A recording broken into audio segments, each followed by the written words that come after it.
गांव में दो मित्र नकुल और सोहन रहते थे। नकुल बहुत धार्मिक था और भगवान को बहुत मानता था, जबकि सोहन बहुत मेहनती थी। एक बार दोनों ने मिलकर 1 बीघा जमीन खरीदी, जिससे वह बहुत फसल उगाकर अपना घर बनाना चाहते थे। सोहन तो खेत में बहुत मेहनत करता, लेकिन नकुल कुछ काम नहीं करता बल्कि मंदिर में जाकर भगवान से अच्छी फसल के लिए प्रार्थना करता था। इसी तरह समय बीतता गया। कुछ समय बाद खेत की फसल पककर तैयार हो गई, जिसको दोनों ने बाजार ले जाकर बेच दिया और उनको अच्छा पैसा मिला।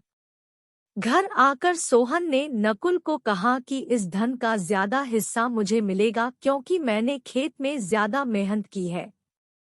यह बात सुनकर नकुल बोला, नहीं, धन का तुमसे ज्यादा हिस्सा मुझे मिलना चाहिए, क्योंकि मैंने भगवान से इसकी प्रार्थना की, तभी हमको अच्छी फसल हुई।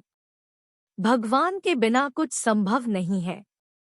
जब वह दोनों इस बात को आपस में नहीं सुलझा सके तो धन के बंटवारे के लिए दोनों गांव के मुखिया के पास पहुंचे।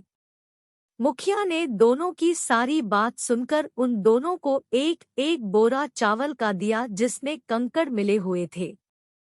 मुखिया ने कहा कि कल सुबह तक तुम दोनों को इसमें से चावल और कंकड़ अलग करके लाने हैं, तब मैं निर्णय करूंगा कि इस धन का ज्यादा हिस्सा किसको मिलना चाहिए। दोनों चावल की बोरी लेकर अपने घर चले गए।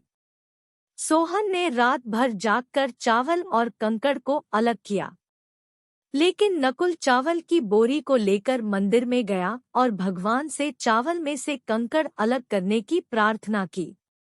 अगले दिन सुबह सोहन जितने चावल और कंकड़ अलग कर सका उसको ले जाकर मुखिया के पास गया, जिसे देखकर मुखिया खुश हुआ। नकुल वैसी की वैसी बोरी को ले जाकर मुखिया के पास गया। मुखिया ने नकुल को कहा कि दिखाओ तुमने कितने चावल साफ किए हैं।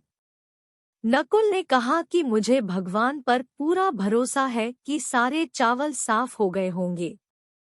जब बोरी को खोला गया तो चावल और कंकड़ वैसे के वैसे ही थे। जमींदार ने नकुल को कहा कि भगवान भी तभी सहायता करते हैं जब तुम मेहनत करते हो। जमींदार ने धन का ज्यादा हिस्सा सोहन को दिया। इसके बाद नकुल भी सोहन की तरह खेत में मेहनत करने लगा और अब की बार उनकी फसल पहले से भी अच्छी हुई।